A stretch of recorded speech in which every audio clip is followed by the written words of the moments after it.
രാജ്യത്തെ മികച്ച കവികളിൽ ഒരാളായിരുന്നു അദ്ദേഹം.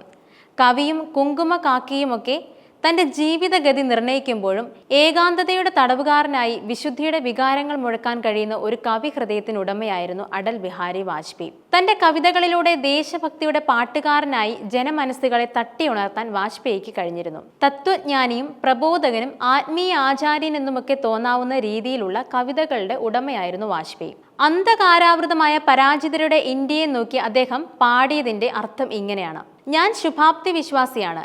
എന്റെ പ്രതീക്ഷകൾ മുട്ടിടുന്നതും പൂവിടുന്നതും എന്റെ വലിയ സ്വപ്നങ്ങളാണ്.